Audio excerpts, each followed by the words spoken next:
আজকে আমি আপনাদের সাথে চিড়ার পোলাও শেয়ার করব। কিভাবে চিড়ার পোলাও করতে হয় চলুন রেসিপিটা দেখে নেওয়া যাক। আমি এখানে একটা বোল নিয়ে নিলাম, নিয়ে বোলের মধ্যে 2 কাপের মতন চিড়া নিয়ে নিচ্ছি। না হয়ে গেলে আমি এই যে চিড়াগুলোকে ধুতে নিয়ে আসলাম। এখন ভালোভাবে ধুয়ে পরিষ্কার করে নিব। বারবার পানি পাল্টিয়ে ভালোভাবে ধুয়ে নিতে হবে, চিড়াতে অনেক ময়লা থাকে।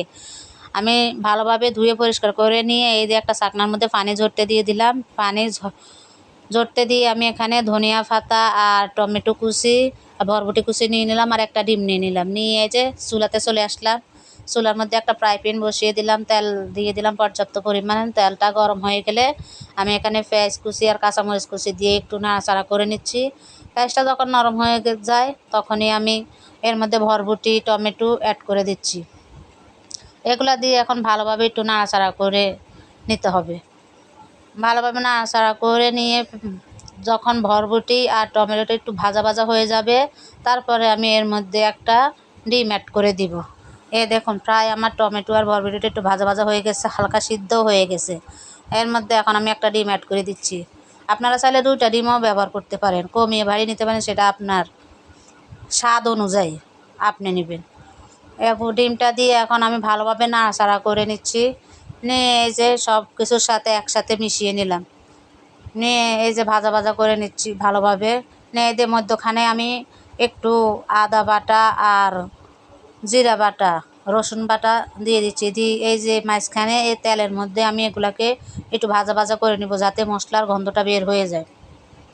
আপনারা চাইলে পেঁয়াজের সাথেও দিতে পারেন, আমি তখন দিই নাই, আমার মনে ছিল না, তাই আমি তাও সমস্যা নাই। আমি এই যে মধ্যখানে তেলের মধ্যে মশলাটাকে ভালো মতো ভাজা ভাজা করে নিচ্ছি, আর কোনো গন্ধ থাকবে না, সমস্যাও হবে না। এই যে মশলাটাকে ভালো মতন ভেজে নিয়ে এখন আমি সবগুলাকে একসাথে মিশিয়ে নিলাম। নিয়ে যে ভালোভাবে নাড়াচাড়া করে দিচ্ছি, দিয়ে স্বাদ মতো লবণ দিয়ে দিলাম। লবণ দিয়ে এখন আরেকটু নাড়াচাড়া করে নিব। নাড়াচাড়া করে মিশিয়ে নিয়ে এর মধ্যে আমি একটু কালারফুল হওয়ার জন্য হলুদ দিয়ে দিব। হলুদটা আপনার দেখতে সুন্দর লাগার জন্যেই দেওয়া। হলুদটা দিয়ে আমি 1 মিনিটের মতো নাড়াচাড়া করেছি, করে এই যে তারপরে আমি চিড়াগুলা যে ধুয়ে পানি ঝরতে দিয়ে দিলাম, ওগুলা ফ্রাই প্যানের মধ্যে দিয়ে দিলাম। দিয়ে এখন এই যে নাড়াচাড়া করে নিচ্ছি, উল্টে পাল্টে ভালোভাবে সব কিছুর সাথে মিশিয়ে নিচ্ছি। একদম সব কিছুর সাথে সুন্দর মিশানো হয়ে গেলে আমি এর মধ্যে একটু স্বাদ বাড়ানোর জন্যে 1/2 চামচের মতো চিনি দিয়ে দিব। চিনিটা দিলে একটু ঝাল মিষ্টি লাগবে, খেতে ভালো লাগবে। অল্প পরিমাণে দিতে হবে, বেশি দেওয়া যাবে না। তারপরে যে চিনিটা দিয়ে আর একটু নাড়াচাড়া করে নিলাম। নিয়ে এখন আমি ধনিয়া কুচি দিয়ে দিচ্ছি। আমার প্রায় চিড়ার পোলাও হয়ে গেছে। আমি নামানোর কিছুক্ষণ আগে ধনিয়া পাতাটা দিয়ে আর একটু নাড়াচাড়া করে নিব। নাড়াচাড়া করে না যখন ধনিয়া পাতাটা নরম হয়ে যাবে তখন আমি চুলাটা অফ করে দিব। আমার ভিডিওটা যদি আপনাদের কাছে ভালো লেগে থাকে, আপনারা অবশ্যই লাইক কমেন্ট শেয়ার করবেন।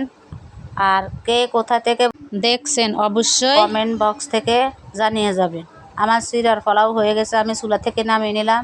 আমি রান্নাঘরে প্লেটের মধ্যে পরিবেশন করতেছি সবাইকে দেওয়ার জন্যে। দেখুন আমার ছেলে খাচ্ছে, খায় বলছে আম্মু খুব ভালো হয়েছে, এত কম করেছে কেন, আর একটু বেশি করতা। আজকের ভিডিও এই পর্যন্তই। আল্লাহ হাফেজ।